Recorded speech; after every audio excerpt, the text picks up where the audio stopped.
Hello, നമ്മൾ static electricity അഥവാ സ്ഥിതവൈദ്യുതി എന്നുള്ള ചാപ്റ്ററാണ് ഡിസ്കസ് ചെയ്തുകൊണ്ടിരിക്കുന്നത്. നമ്മൾ കുറച്ചൊക്കെ കഴിഞ്ഞ ക്ലാസ്സിൽ പറഞ്ഞു. ഇനി നമുക്ക് ബാക്കി നോക്കാം.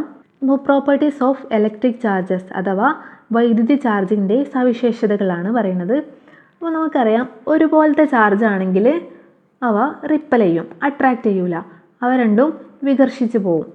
ഓക്കെ, ഇപ്പോൾ പോസിറ്റീവ് ചാർജും ആണെങ്കിൽ അവ അട്രാക്റ്റ് ചെയ്യാതെ റിപ്പൽ ചെയ്യുകയാണ് ചെയ്യുക, വികർഷിക്കുകയാണ് ചെയ്യുക, ആകർഷിക്കുന്നില്ല. അതുപോലെ നെഗറ്റീവ് ചാർജും ആണെങ്കിൽ അതും റിപ്പൽ ചെയ്യും, ആകർഷിക്കുന്നില്ല. ഇനിയിപ്പോൾ ഓപ്പോസിറ്റ് ചാർജ് ആണെങ്കിൽ എപ്പോഴും അട്രാക്റ്റ് ചെയ്യൂലേ, ഓപ്പോസിറ്റ് ആണെങ്കിൽ അട്രാക്റ്റ് ചെയ്യുകയാണ് ചെയ്യുക. അപ്പോൾ പോസിറ്റീവ് ചാർജും നെഗറ്റീവ് ചാർജും ആണെങ്കിൽ എന്താവും, അവ അട്രാക്റ്റ് ചെയ്യും, അവ ആകർഷിക്കുന്നുണ്ട് അല്ലേ. അത് തന്നെയാണ് ഇലക്ട്രിക് ചാർജസിൻ്റെ കേസിലും. ഓപ്പോസിറ്റ് ചാർജസ് തമ്മിൽ അട്രാക്റ്റ് ചെയ്യും, ഒരുപോലെയുള്ള ചാർജ് ആണെങ്കിൽ എന്താണ്, റിപ്പൽ ചെയ്യും അഥവാ വികർഷിക്കും. Unlike charges attract each other, വിജാതീയ ചാർജുകൾ തമ്മിൽ ആകർഷിക്കും എന്നാണ് പറഞ്ഞിട്ടുള്ളത്. അതായത് വ്യത്യസ്തമായിട്ടുള്ള ചാർജുകളാണെങ്കിൽ അട്രാക്റ്റ് ചെയ്യും. Like charges repel each other, സജാതീയ ചാർജുകൾ തമ്മിൽ വികർഷിക്കുന്നു അഥവാ ഒരുപോലെയുള്ള ചാർജാണെങ്കിൽ വികർഷിച്ച് പോകുന്നു അല്ലേ. ഇനി charged body attract uncharged body, അഥവാ ചാർജുള്ള വസ്തുക്കൾ ചാർജില്ലാത്ത വസ്തുക്കളെ ആകർഷിക്കുന്നുണ്ട്. ഓക്കെ, ഇനി അത് നോക്കാനുള്ള 2 എക്സ്പെരിമെൻ്റ് ആണ് ഈ തന്നിട്ടുള്ളത്. അപ്പോൾ ഫസ്റ്റ് എന്താണ്, 2 ബലൂൺ ഇങ്ങനെ കെട്ടിയിട്ടതിന് ശേഷം ഒരു ഫ്ലാനൽ അതിൻ്റെ രണ്ടിൻ്റെയും ഇടയിൽ ഇങ്ങനെ വെച്ചിട്ടുണ്ട്. എന്നിട്ട് അവ രണ്ടും റബ്ബ് ചെയ്യാം. ഈ ഒരു ഫ്ലാനലിൽ ഇങ്ങനെ റബ്ബ് ചെയ്യുമ്പം ഇലക്ട്രോൺ ട്രാൻസ്ഫർ നടക്കൂലേ. ഇനിയിപ്പോൾ ഈ ഒരു ബലൂണിന് പോസിറ്റീവ് ചാർജാണ്, ഇലക്ട്രോൺ ട്രാൻസ്ഫർ നടന്ന് ബലൂൺസിന് ഈ ഒരു ബലൂണിന് പോസിറ്റീവ് ചാർജാണ് കിട്ടിയതെന്നുണ്ടെങ്കിൽ ഈ ഒരു ഫ്ലാനലിൽ റബ്ബ് ചെയ്യുമ്പോൾ ഈ ബലൂണിനും പോസിറ്റീവ് ചാർജ് തന്നെ ആയിരിക്കും കിട്ടിയിട്ടുണ്ടാവല്ലേ. അപ്പോൾ ഇതിൻ്റെ ഒരു ചാർജ് എന്തായിരിക്കും, നെഗറ്റീവ് ആയിരിക്കും അല്ലേ. ഇലക്ട്രോൺ ട്രാൻസ്ഫർ നടക്കുമ്പോൾ റബ്ബ് ചെയ്യുമ്പോൾ ബലൂൺസിനുള്ള ഇലക്ട്രോൺ ഈ ഒരു ഫ്ലാനലിലോട്ട് വന്നിട്ടുണ്ടാകും. അപ്പോൾ ഈ ഫ്ലാനലിന് നെഗറ്റീവ് ചാർജാണ് ആയതെന്നുണ്ടെങ്കിൽ ഇനി നമ്മൾ ഈ ഒരു ഫ്ലാനൽ മാറ്റിക്കഴിഞ്ഞാൽ അപ്പോൾ ഈ 2 പോസിറ്റീവ് ചാർജസ് ആയതെന്നുണ്ടെങ്കിൽ ഈ 2 ബലൂൺസും എന്താവും, റിപ്പൽ ചെയ്ത് പോകും. അപ്പോൾ 2 ബലൂണിനും ഒരേ ചാർജ് ഉള്ളത് കൊണ്ടാണ് എന്തായത്, റിപ്പൽ ആയത്. അപ്പോൾ നമ്മൾ പറഞ്ഞു എന്താണ്, ഒരുപോലത്തെ ചാർജ് ഉള്ളതാണെങ്കിൽ റിപ്പൽ ചെയ്യും. ഇതിൻ്റെ ഇടയിലുണ്ടായിരുന്ന ഈ ഒരു ഫ്ലാനൽ, നെഗറ്റീവ് ചാർജുള്ള ഈ ഒരു ഫ്ലാനൽ മാറ്റിക്കഴിഞ്ഞപ്പോൾ അവ രണ്ടും ഇങ്ങനെ 2 ഭാഗത്തേക്ക് ഇങ്ങനെ വികർഷിച്ച് പോകുന്നുണ്ടല്ലേ. കാരണം എന്താണ്, ഒരുപോലെയുള്ള ചാർജുകളാണെങ്കിൽ വികർഷിക്കുമെന്ന് നമ്മൾ പറഞ്ഞു. ഇലക്ട്രിക് ചാർജിൻ്റെ ഒരു പ്രോപ്പർട്ടിയാണത്. ഇനി രണ്ടാമത്തെ എക്സ്പെരിമെൻ്റ് എന്താണ്, ഒരു ഗ്ലാസ് റോഡാണിത്. അത് ഒരു സിൽക്ക് വെച്ച് റബ്ബ് ചെയ്യാണ്. അപ്പോൾ സിൽക്ക് വെച്ച് റബ്ബ് ചെയ്യുമ്പോൾ സിൽക്കിനൊരു ചാർജ് ഉണ്ടാവുന്നുണ്ട്, അതുപോലെ തന്നെ ഈ ഒരു ഗ്ലാസ് റോഡിനും ഒരു ചാർജ് ഉണ്ടാവുന്നുണ്ടല്ലേ. ഇനി ഈ ഒരു സിൽക്ക് റോഡ് മാറ്റി കഴിയുമ്പോൾ ഈ ഒരു ഗ്ലാസ് റോഡ് ഇതിലേക്ക് ഇങ്ങനെ അടുപ്പിക്കുമ്പോൾ എന്താണ് ചെയ്യുക, അവ രണ്ട് തമ്മിൽ ഒരിക്കലും ഇങ്ങനെ അട്രാക്റ്റ് ആവില്ല, അവർ തമ്മിൽ വികർഷിക്കുകയാണ് ചെയ്യുന്നത്. കാരണം എന്താണ്, ഈ ഒരു സിൽക്ക് വെച്ച് ഈ ഒരു റോഡ് റബ്ബ് ചെയ്യുമ്പോഴും ഈ ഒരു റോഡ് റബ്ബ് ചെയ്യുമ്പോൾ എന്താണ്, രണ്ടിനും ഒരുപോലത്തെ ചാർജാണ് കിട്ടിയിട്ടുണ്ടാവുക. അതുകൊണ്ട് തന്നെ ഇത് വികർഷിക്കും. ഇനി ഈ സിൽക്കാണ് ഇതിൻ്റെ അടുത്തേക്ക് കൊണ്ടതെന്നുണ്ടെങ്കിൽ ഇതിന് റബ്ബ് ചെയ്യുമ്പോൾ ഇലക്ട്രോൺ ഇങ്ങോട്ടേക്ക് കിട്ടിയതെന്നുണ്ടെങ്കിൽ രണ്ടിനും വ്യത്യസ്ത ചാർജ് ആയിരിക്കും ആയിട്ടുണ്ടാവുക. ഇതിന് പോസിറ്റീവ് ആണെങ്കിൽ ഇലക്ട്രോണ് ഇതിനായിരിക്കും കിട്ടിയിട്ടുണ്ടാവുക. അപ്പോൾ എന്തായിരിക്കും, അപ്പോൾ തമ്മിൽ ആകർഷിക്കും. ഇനി ഒരു സിൽക്ക് ഇങ്ങോട്ടേക്ക് കൊണ്ടുവന്നാലോ അപ്പോഴും ആകർഷിക്കും. പക്ഷേ ഇവ രണ്ടും തമ്മിൽ ആകർഷിക്കില്ല, കാരണം ഇതിന് രണ്ടിനും ഒരേ ചാർജ് ആയിരിക്കും കിട്ടിയിട്ടുണ്ടാവുക. ഓക്കെ ആണോ. അപ്പോൾ ലൈക്ക് ചാർജസ് ആണെങ്കിൽ റിപ്പൽ ചെയ്യും, അൺലൈക്ക് ചാർജസ് ആണെങ്കിൽ എന്താണ്, അട്രാക്റ്റ് ചെയ്യും. ഓക്കെ, ഇനി ഇവിടെ പറഞ്ഞിട്ടുള്ളത് എന്താ വെച്ചാൽ, 2 വസ്തുക്കൾ പരസ്പരം ആകർഷിക്കുന്നുണ്ടെങ്കിൽ അവയ്ക്ക് രണ്ടിനും ചാർജ് ഉണ്ട് എന്ന് ഉറപ്പിച്ച് പറയാൻ കഴിയില്ല എന്നാണ് പറഞ്ഞിട്ടുള്ളത്.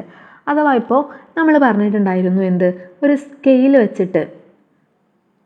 വെച്ചിട്ട് നമ്മൾ പേപ്പറിനെ റബ്ബ് ചെയ്തതിന് ശേഷം, നമ്മുടെ എന്തെങ്കിലും ഒരു വസ്തുവിൽ റബ്ബ് ചെയ്തതിന് ശേഷം അപ്പോൾ സ്കെയിലിന് ചാർജ് ഉണ്ടാവുന്നുണ്ട്. പോസിറ്റീവ് ആയിക്കോട്ടെ നെഗറ്റീവ് ആയിക്കോട്ടെ ആ വസ്തുവിന് എന്തെങ്കിലും ഒരു ചാർജ് ഉണ്ടാവുന്നുണ്ട്. അപ്പോൾ നമ്മൾ ഈ പേപ്പർ കഷ്ണങ്ങൾ ഇങ്ങനെ അട്രാക്റ്റഡ് ആവുന്നുണ്ട്. ചാർജുള്ള വസ്തു ഈ ചാർജ് ഇല്ലാത്ത വസ്തുവിനെ ഒരു പേപ്പറിന് അട്രാക്റ്റ് ആയിട്ടുണ്ടായിരുന്നു.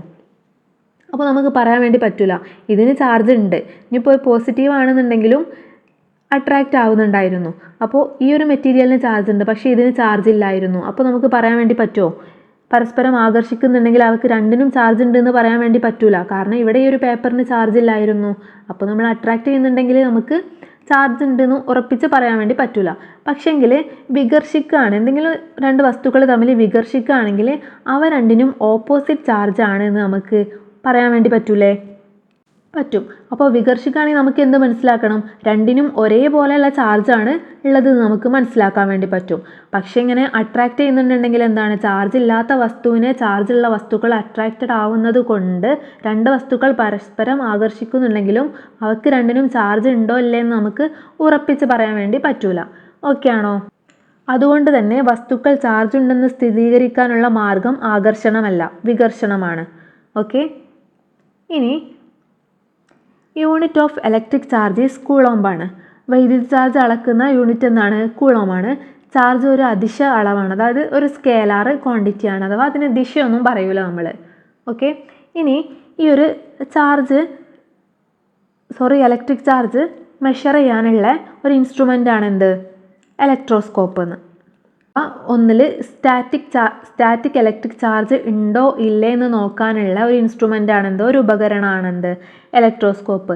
ഏത് ചാർജാണെന്നൊന്നും നമുക്ക് പറഞ്ഞില്ല, പക്ഷെ അതിൽ ചാർജ് ഉണ്ടോ, സ്റ്റാറ്റിക് ചാർജ് ഉണ്ടോ ഇല്ലേ എന്നൊക്കെ നമുക്ക് അറിയാൻ വേണ്ടി പറ്റും. അപ്പോൾ ഇതാണ് ആ ഒരു ഇൻസ്ട്രുമെൻറ്റിൻ്റെ ഘടന എന്ന് പറയുന്നത്, ഇലക്ട്രോസ്കോപ്പിൻ്റെ. ഓക്കെ. എന്താണ്? മെറ്റൽ സ്ഫിയർ ഉണ്ടാവും, ഗ്ലാസ് ജാറാണ്, മെറ്റാലിക് കണ്ടക്ടർ ഉണ്ടാവും, ഇവിടെ 2 ഗോൾഡ് ലീഫ് ഉണ്ടാവും. അത് നമുക്ക് നമ്മുടെ വീട്ടിൽ നമുക്ക് ഉണ്ടാക്കാൻ വേണ്ടി പറ്റുന്ന ഒരു രൂപമാണിത്. അപ്പോൾ നമുക്ക് ഇതിൽ എന്തൊക്കെ ഉപയോഗിച്ച്, ഒരു കോപ്പർ വയർ വെച്ച് ഒരു സ്ട്രോ യൂസ് ചെയ്ത്, അതുപോലെ തന്നെ ഇവിടെ ഈ ഗോൾഡ് ലീഫിൻ്റെ പകരം അലൂമിനിയം ഫോയിൽ, നമുക്ക് 2 അലൂമിനിയം ഫോയിൽ ഇങ്ങനെ വെച്ച് കൊടുക്കാം. ഒരു സ്ട്രോൻ്റെ ഉള്ളിലൂടെ ഇങ്ങനെ ഒരു കോപ്പർ വയർ ഇട്ട് കൊടുക്കണം. അങ്ങനെ നമുക്ക് ചെയ്യാൻ വേണ്ടി പറ്റും. എന്നിട്ട് നമ്മൾ എന്താ ചെയ്യുക? എന്തെങ്കിലും ഒരു വസ്തു ചാർജുള്ള വസ്തു ആക്കും, അഥവാ റബ്ബ് ചെയ്യും. എന്നിട്ട് നമ്മൾ ചാർജുള്ള വസ്തുവിനെ ഇവിടെ കൊണ്ടുവന്ന് വെച്ചാൽ, ഇപ്പോൾ നെഗറ്റീവ് ചാർജ് ആണെന്ന് വെച്ചോ, ഇപ്പോൾ നെഗറ്റീവ് ചാർജുള്ള ഒരു വസ്തുവിനെ ഇവിടെ കൊണ്ടുവന്ന് വെച്ചു. ഇതൊരു കോപ്പർ വയർ ആയതുകൊണ്ട് തന്നെ ഇവിടെ ഒരു നെഗറ്റീവ് ചാർജ് വെച്ച് കൊടുത്താൽ ഈ കോപ്പർ വയറിലേക്ക് നെഗറ്റീവ് ചാർജ് കിട്ടും. ആ നെഗറ്റീവ് ചാർജ് കോപ്പർ ആയതുകൊണ്ട് തന്നെ അവിടെ തന്നെ വെച്ച് നിൽക്കില്ല, അതിനെങ്ങനെ കണ്ടക്ട് ചെയ്യും. കാരണം കോപ്പർ വയർ വൈദ്യുതി ചാർജിനെയൊക്കെ കടത്തി വിടുന്നുണ്ട്. അപ്പോൾ അതിങ്ങനെ കടത്തി വിട്ട് നെഗറ്റീവ് ചാർജിനെ ഇങ്ങനെ ഫുള്ളായിട്ട് ഇങ്ങനെ കൊണ്ടുവന്ന് ഈ അലൂമിനിയം ഫോയിലേക്ക് എത്തും. അപ്പോൾ ഈ 2 അലൂമിനിയം ഫോയിലേക്കും എത്തും അല്ലേ?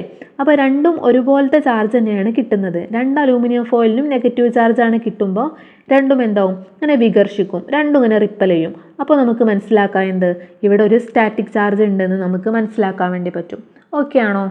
ഇനി the activity of neutralise A charge on A body is known as discharging എന്നാണ് പറഞ്ഞിട്ടുള്ളത്. ഒരു വസ്തുവിലെ ചാർജ് നിർവീര്യമാക്കുന്ന പ്രവർത്തനം ഡിസ്ചാർജിങ് എന്ന പേരിൽ അറിയപ്പെടുന്നു. അഥവാ ചാർജുള്ള വസ്തുവിനെ നമ്മൾ ന്യൂട്രൽ ആക്കാൻ വേണ്ടിയിട്ട്, ചാർജ് നെഗറ്റീവ് ചാർജോ പോസിറ്റീവ് ചാർജോ ഒഴിവാക്കി ന്യൂട്രൽ ആവാൻ വേണ്ടിയിട്ട്, ഇലക്ട്രോൺസും പ്രോട്ടോൺസും സെയിമുള്ള ആദ്യത്തെ പോലെ തന്നെ ആക്കാൻ പറയുന്ന ആ ഒരു പ്രോസസ്സിനെ പറയുന്ന പേരെന്താണ്? ഡിസ്ചാർജിങ് എന്നാണ് പറയുന്നത്.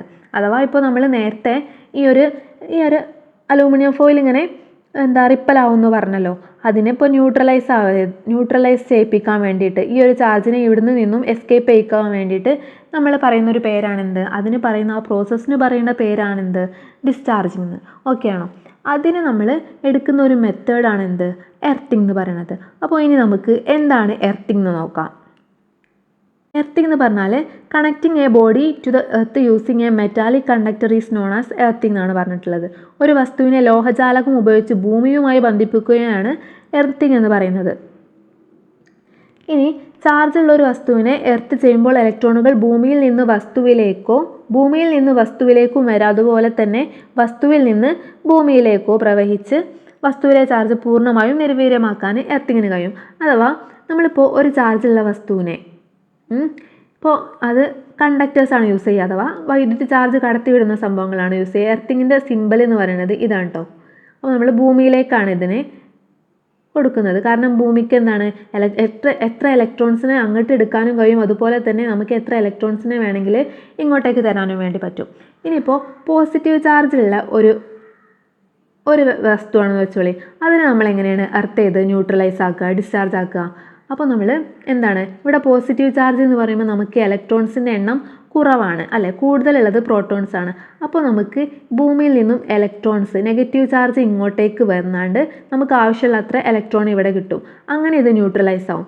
ഇനിയിപ്പോൾ നെഗറ്റീവ് ചാർജ് ഉള്ള ഒരു വസ്തുവാണെങ്കിൽ അതിനെ കണ്ടക്ടർ വഴി എന്താണ് എർത്തിങ് ചെയ്യുമ്പോൾ നമുക്കിവിടെ കൂടുതലുള്ളത് ഇലക്ട്രോൺസ് ആണ്, കുറവുള്ളത് പ്രോട്ടോൺസ് ആണല്ലേ.